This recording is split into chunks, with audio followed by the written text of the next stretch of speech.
Hello साथियों, मैं विनोद बेड़ावादनी के इस ऑनलाइन प्लेटफॉर्म पर आपका स्वागत करता हूं। आज हम लोग अर्थव्यवस्था में कीमत का निर्धारण पढ़ेंगे। तो आइए देखा जाए कि कीमत का निर्धारण कैसे किया जाता है, क्या है आगे का सिस्टम।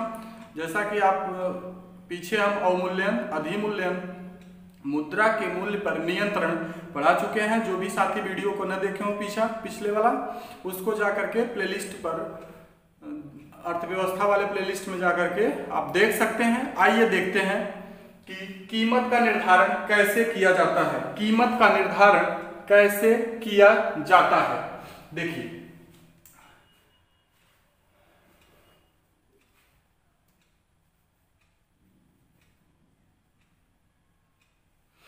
देखिए, पहला जैसे नोट्स में आपको हम लिखे हैं कि मांग का संबंध हमेशा कंज्यूमर से होता है। कंज्यूमर का मतलब ये हुआ कि हमेशा उपभोक्ता से होता है। इसको आप उपभोक्ता भी बना सकते हैं, लिख सकते हैं, उपभोक्ता से होता है।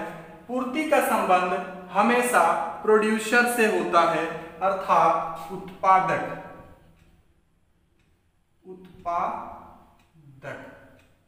ठीक है।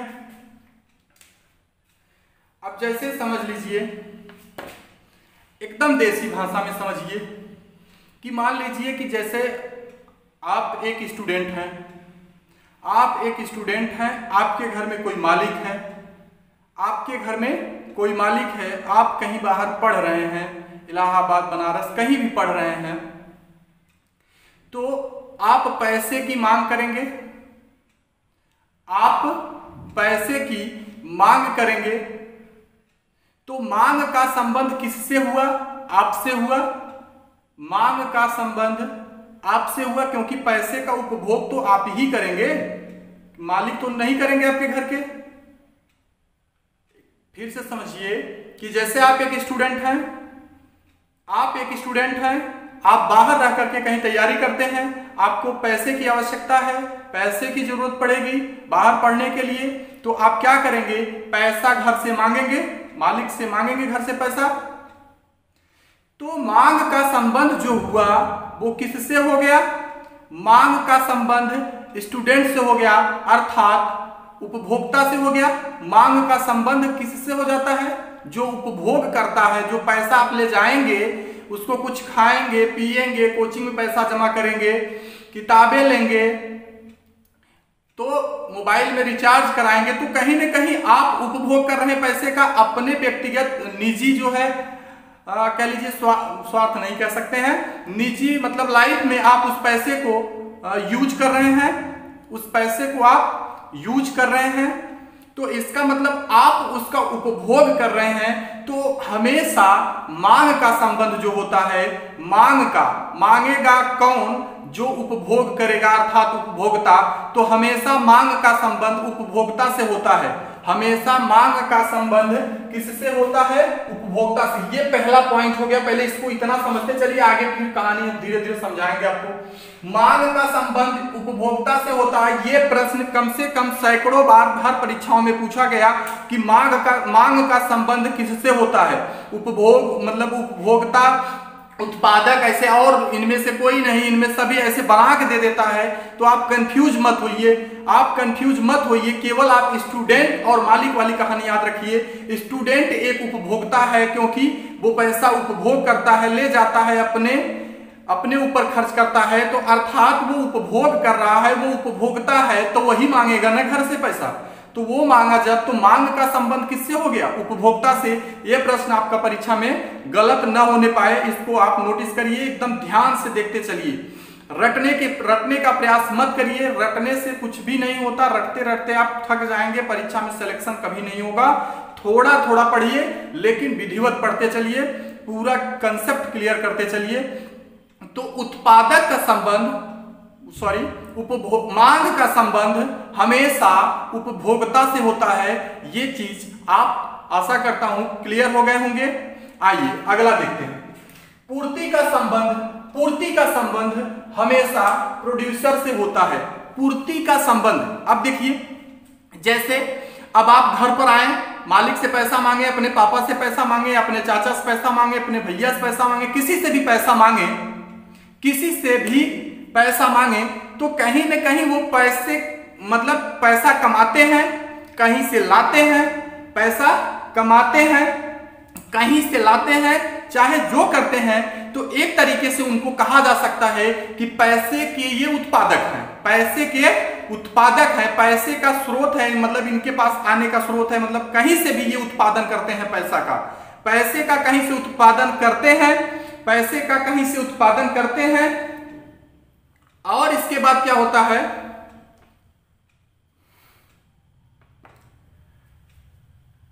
तो हमको ये पैसा देंगे, क्या करेंगे, ये हमको पैसा देंगे, तो कहीं ना कहीं जब हम मांगे पैसा उनसे, तो वो हमारी जो मांग है उसकी पूर्ति किए, अर्थात पूर्ति का संबंध किससे हो गया, उत्पादक से, अर्थात पूर्ति का संबंध किससे हो गया, उत्पादक से हो गया। इस प्रकार हुआ कि वो पैसा कमाते हैं, चाहे जहां से लाते हैं, इस तरीके से हम कह सकते हैं कि वो पैसे के उत्पादक हुए, वे पैसे के उत्पादक हुए। अब उनके घर में जिनको जिनको जरूरत होगी वो पैसे की पूर्ति कराएंगे, मतलब अर्थात पैसा उनको देंगे, पैसा उपलब्ध कराएंगे, चाहे जो कह लीजिए। तो इस प्रकार आप कह सकते हैं पूर्ति का संबंध हमेशा किससे होता है, पूर्ति का संबंध हमेशा उत्पादक से होता है, पूर्ति का संबंध सदैव उत्पादक से होता है। यह भी प्रश्न सैकड़ों बार परीक्षा में आया है, तो काफी साथियों ने गलत कभी कभी किया होगा, तो आप अब दोबारा गलत मत करिएगा। केवल कंसेप्ट ये क्लियर कर लीजिए, विद्यार्थी मालिक अपना खुद पे और मालिक से इसे संपर्क कर लीजिए, मतलब घर से आप अटैच करिए उस चीज को। इसके बाद आप क्लियर हो जाएंगे कि आप उपभोक्ता हो गए, तो हमेशा मांग का संबंध उपभोक्ता से होगा, मतलब मालिक से होगा, और जो पूर्ति का संबंध है वो हमेशा आपके पापा से या मालिक से होगा, अर्थात उत्पादक से होगा, जो पैसे का उत्पादक कर रहे हैं। ठीक है, तो ये भी आशा करता हूं समझ में आया होगा। आगे बढ़ते हैं, ठीक है।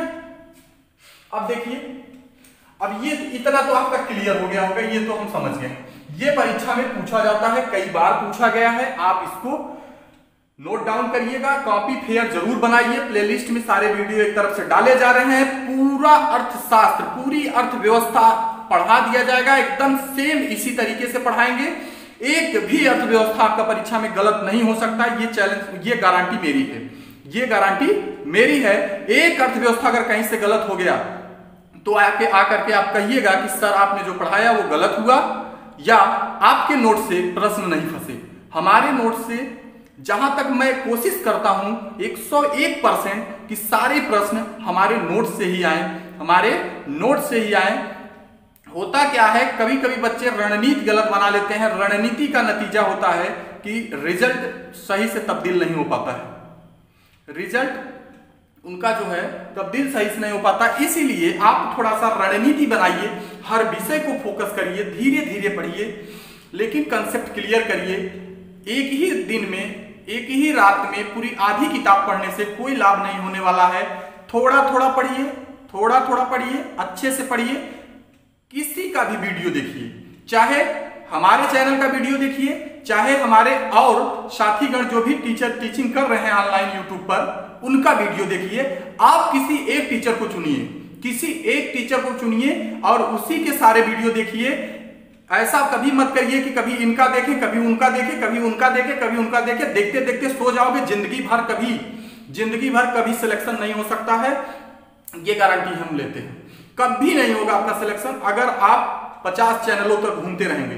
आपको जिस चैनल से समझ में आता है, जिस टीचर के पढ़ाने से समझ में आता है, आप उस चैनल को सब्सक्राइब करिए और उसका बेल आइकन दबा लीजिए।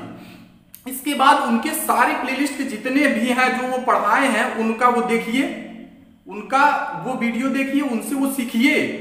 अब ऐसा नहीं कि अर्थव्यवस्था कहीं और से पढ़ के आए, फिर यहाँ पढ़े, तो ऐसे लोगों से हाथ जोड़ता हूं, हमारे वीडियो पे मत आइएगा आप लोग जो भी हमारा वीडियो देखना चाहते हैं वो लगातार पूरा देखिएगा, नहीं तो कोई फायदा नहीं होने वाला है, ये हम पहले बता दे रहे हैं।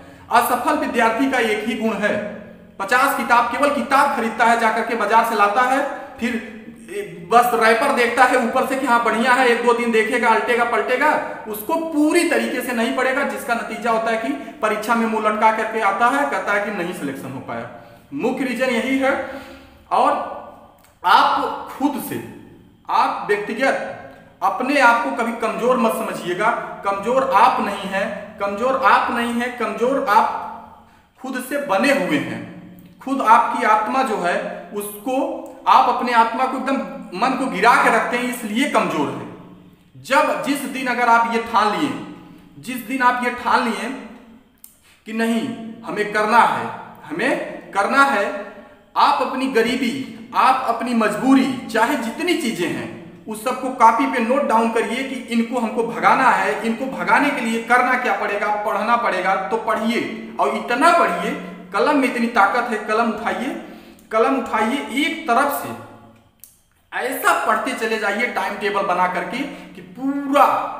अक्सर आज के स्टूडेंट क्या करते हैं, कंपटीशन की तैयारी करेंगे, मैथ थोड़ा सा आ गया, बस उछड़ने लगेंगे, मैथ आ गया। ऐसे में कभी बेटा सिलेक्शन नहीं हो सकता, कभी जिंदगी में नहीं सिलेक्शन आपका होगा। आप जो भी सब्जेक्ट पकड़िए उसका 100% करने का जो है एकदम गारंटी लीजिए कि नहीं हम 100% इसको करें बिना नहीं छोड़ेंगे, या जब तक 100% हम तैयार नहीं हो जाएंगे परीक्षा नहीं देंगे। कहने का मतलब किसी किताब को पकड़िए तो उसको 10-10 बार देखिए, 10-10 बार पढ़िए, चाहे जब तक न आ जाए पूरी तरीके से। कोई एक किताब चुनिए गणित का, कोई एक किताब चुन लीजिए, चाहे आर एस अग्रवाल, चाहे डॉक्टर एस डी यादव, चाहे जो किताब आप चुन लीजिए, उसको 10 बार एक ही किताब को पढ़ डालिए। इसी प्रकार से किसी हिंदी की किताब अगर आप पढ़ना चाहते हैं तो उसी किताब को 10 बार पढ़िए, उसका पूरा निचोड़ निकाल लीजिए, फिर दूसरी किताब पढ़िए। कम से कम जब तक उसका पूरी तरीके से कॉन्सेप्ट आपका क्लियर नहीं होगा, आपका सिलेक्शन कभी नहीं हो सकता है। ऐसे झोला लेकर के टहलते रहेंगे, कुछ भी नहीं होगा। तो आप अपने मन में दृढ़ संकल्प लीजिए कि हमको कुछ करना है, और कलम की ताकत इतनी ज्यादा होती है कि आपको क्या बताएं मित्र, बहुत आगे आपको ले जा सकती है। पढ़ाई अनमोल रतन है, इससे बढ़कर इस दुनिया में कुछ नहीं है, इसमें जितना आनंद है वो कहीं नहीं है। तो पढ़ाई से घबराए न, पढ़ाई इस उद्देश्य से करें कि नहीं हमको नौकरी करना है या हमको पैसा कमाना है, इस उद्देश्य से कभी मत करिए। पढ़ाई इस उद्देश्य से करिए कि किसी समाज में हम बैठे हैं, कहीं हम बैठे हैं, तो अगर अर्थव्यवस्था पे बात हो रही है तो हम भी कुछ उस पर रख सकें, हम भी कुछ बोल सकें। ऐसी पढ़ाई करिए, नॉलेज के लिए पढ़िए, अपने आप सिलेक्शन हो जाएगा। सिलेक्शन कहीं से रुकेगा नहीं आपका। हमेशा हमेशा सूरज जो है, सूरज को भी ये बताना पड़ता है कि हमारे अंदर आग है। जब सूरज बादलों के अंदर रहता है, जब सूरज बादलों के अंदर रहता है तो उसकी पूरी जितनी रोशनी है या आग है वो दिखाई नहीं पड़ती है।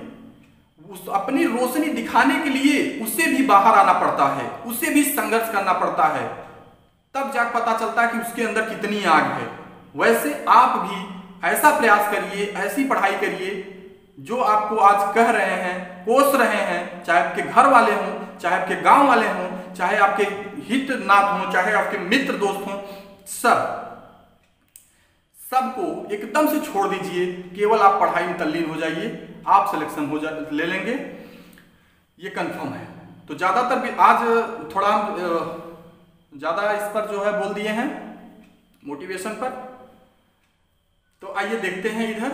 और आप जो है, आपसे ही कहा जा रहा है, आप कायदे से किसी एक चैनल को पकड़िए और हमेशा पढ़ते रहिए, आगे बढ़ते रहिए, नौकरी अपने आप लग जाएगी।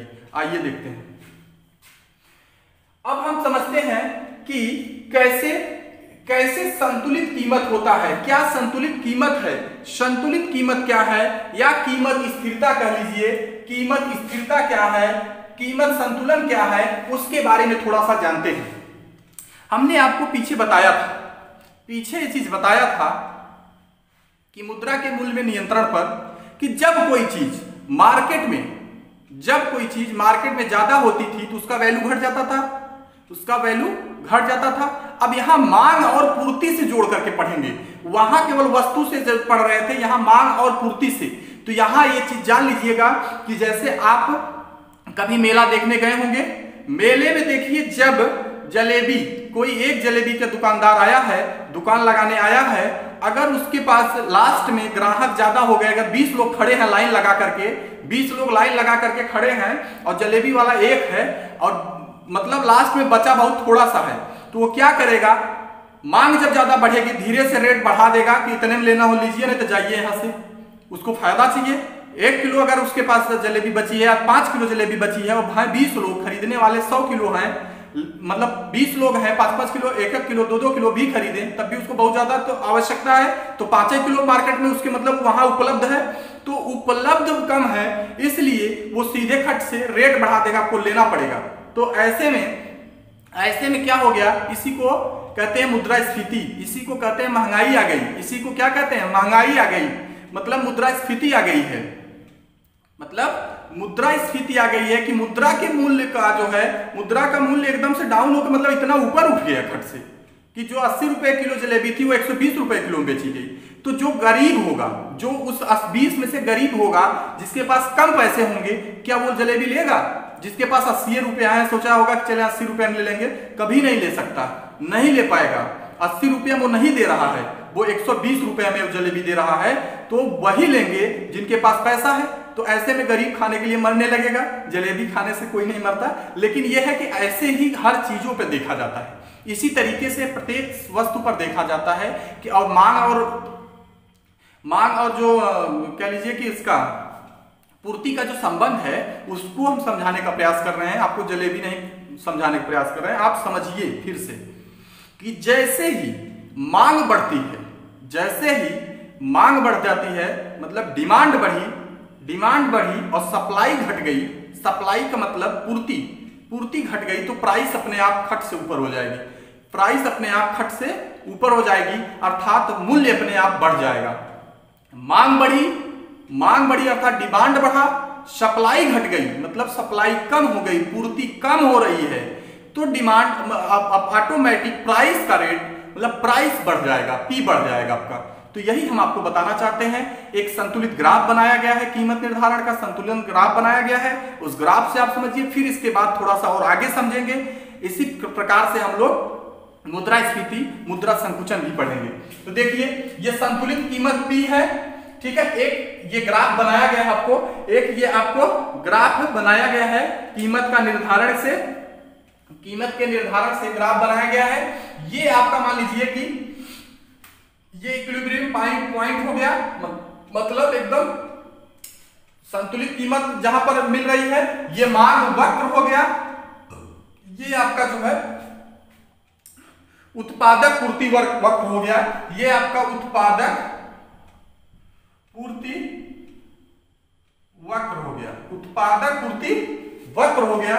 ये आपकी संतुलित कीमत मांग वक्र, मतलब यहां से दिखा रहा है कि जैसे हम ऐसे बना दे, पहले मांग वक्र हो गया और यहां से उत्पादक पूर्ति वक्र, इसको मिला दिए तो एक पॉइंट यहां से हो गया, ये क्या हो गया, संतुलित कीमत, संतुलित कीमत। तो यहां तक तो मान लीजिए कि जलेबी का रेट 80 रुपया किलो था, ठीक है, यहां 80 रुपया किलो था, जलेबी सीखिए आप, नहीं वैसे समझ पा रहे थे, ठीक है। अब देखिए अर्थव्यवस्था में संतुलन कैसे होता है, कैसे कैसे उसमें क्या पॉइंट्स हैं। मांग एवं पूर्ति, अगर मांग बड़ी होगी पूर्ति से, जैसे मांग ज्यादा है पूर्ति से, कहने का मतलब डिमांड ज्यादा है, लोग ज्यादा मांग रहे हैं किसी सामान को, अर्थात मांग ज्यादा है किससे, पूर्ति से, तो उसमें ऐसे में प्राइस मतलब उसका मूल्य बढ़ जाता है। जैसे हमने आपको जलेबी वाले पे बताया कि जब मांगने वाले 20 लोग थे और उसके पास देने के लिए 5 किलो जलेबी बचा था, तो कितने लोगों को देगा, तो अर्थात वो प्राइस खट से बढ़ा देगा, रेट बढ़ा देगा ताकि फायदा मिल जाए। अगर उसी की जलेबी नहीं बिक रही होगी, अगर उसकी जलेबी नहीं बिकती होगी, इससे बहुत लोग हैं मार्केट में बहुत लोग आ गए हैं, जलेबी वाले कम से कम सैकड़ों हैं और लेने वाले 20 हैं, तब क्या होगा, लेने वाले कम और बेचने वाले ज्यादा हो गए। मतलब कहने का मतलब मार्केट में कोई चीज क्या हो गई, उपलब्धता जो है उसकी ज्यादा हो गई है, पूर्ति वक्र ज्यादा हो गया है और डिमांड जो है, मांग जो है वो कम हो गई है। तो ऐसे में क्या होगा, वो कहेंगे कि चलो यार 80 रुपया किलो नहीं बेचेंगे, 60 रुपया दे देते हैं, तुमको ले जाओ, चाहे 60 में ले जाओ, कोई दिक्कत नहीं है, 60 में ले लो, 60 में ले लो। तब तक बगल वाला कहेगा आ जाओ 50 में लेके जाओ, बगल वाला फिर कह देगा 40 में लेके जाओ। तो ऐसे में क्या होगा, ऐसे में क्या हो गया, मुद्रा संकुचित होने लगी, मुद्रा का रेट घटने लगा, मुद्रा का मूल्य कम होने लगा। और मुद्रास्फीति कब हुई थी? जब क्या हुआ था, डिमांड बढ़ गई थी, मांग बढ़ गई थी, और क्या घटा था, पूर्ति घटने लगी थी, तो अपने आप प्राइस बढ़ गया था। तो ऐसे में अब देखिए वहीं से एक चीज और आपको निकल के आती है कि जब मांग बढ़ जाएगी, यहां से आप ऐसे डिमांड बढ़ेगी अगर, तो पूर्ति अगर घट रही है, मतलब सप्लाई अगर घट रही है, तो उसका रिजल्टेंट जो आएगा वो प्राइस बढ़ा हुआ लगेगा, बढ़ जाएगा प्राइस। जब मांग बढ़ेगी, सप्लाई गिरेगा, तो प्राइस बढ़ जाएगी। उसी प्रकार अगर मांग घटेगी, अगर डिमांड घट गई, सप्लाई ज्यादा हो गई मार्केट में, तो प्राइस का रेट जो है अपने आप गिर जाएगा। ये आप नोट कर लीजिएगा, परीक्षा में पूछा जाता है। ज्यादा से ज्यादा विद्यार्थी गलत करके आते हैं, कह रहे हमको इकोनॉमी कहीं भी नहीं करता। अरे आएगा कैसे, जब पढ़ोगे कायदे से तब आएगा। तो ये हो गया आपका, ठीक है। अब देखिए अर्थव्यवस्था में संतुलन, ये आपका हो गया। अब एक चीज ये हमको बताइए कि यहां से एक प्रश्न आता है, और इस घटना को हम मुद्रास्फीति कहते हैं। क्या कहते हैं? मुद्रास्फीति, इन्फ्लेशन, मुद्रास्फीति, इन्फ्लेशन अर्थात मुद्रास्फीति कहते हैं। और डिफ्लेशन हो जाता है अर्थात मुद्रा का संकुचन, अब जब पूछता है कि मुद्रास्फीति में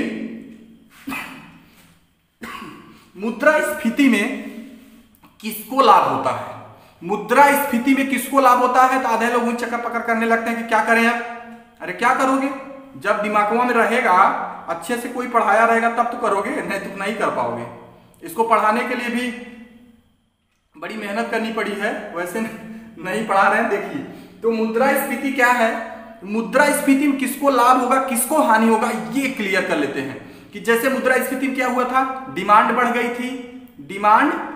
गई थी और सप्लाई घट गई थी, तो प्राइस बढ़ गया था ना, सप्लाई कम हो गई थी, डिमांड बढ़ गया था। तो उसमें किसको लाभ हो रहा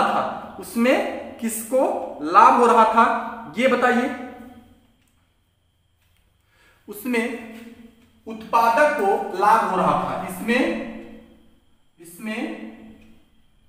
उत्पादक, याद है कि नहीं, इसमें आ रहा है कि नहीं आ रहा है। इसमें इन्फ्लेशन में उत्पादक को लाभ हो जा रहा था, जलेबी वाले को लाभ हो जाएगा ना, जब ज्यादा लोग मांगने लगेंगे तो उसकी जलेबी महंगे में बिकेगी, तो उत्पादक को फायदा हो गया। उसी प्रकार मुद्रा संकुचन में किसको लाभ होगा, मुद्रा संकुचन में किसको लाभ होगा, उपभोक्ता को लाभ हो जाएगा। किसको? उपभोक्ता को। तो इन्फ्लेशन मुद्रास्फीति में उत्पादक को लाभ होगा, और डिफ्लेशन मुद्रा संकुचन में किसको लाभ होगा, उपभोक्ता को। ये कैसे, फिर से समझ लीजिए। किसी जलेबी की दुकान पे आप मेले में गए हैं, अगर वहां पर खरीदने वाले ज्यादा आ गए, उसके पास जलेबी कम है, अर्थात डिमांड मांग बढ़ गई और उसकी पूर्ति वक्र कम हो गई, सप्लाई कम हो गई, तो अपने आप रेट क्या होगा, उसकी प्राइस क्या हो जाएगी, अपने आप बढ़ जाएगी, मूल्य अपने आप उसको बढ़ा देगा, कहेगा कि 80 नहीं 120 में बेचेंगे, तो अर्थात उसको फायदा होगा। जो 5 किलो जलेबी बेचता था 400 रुपए में बेचता, अब बेच रहा है 112 पंजे 60 600 में बेच रहा है, 200 रुपये फायदा हुआ। किसको फायदा होगा, जो बेच रहा है उसको, अर्थात जो उत्पादक है, जो जलेबी बना रहा है उसको लाभ हो रहा है। उसमें उपभोक्ता को नुकसान होता है। उसमें पूछ लेता है कि मुद्रास्फीति में किसको नुकसान किसको लाभ होता है, तो मुद्रास्फीति में किसको लाभ और किसको नुकसान होता है ये आप खुद बता देंगे जब जलेबी वाला याद रहेगा।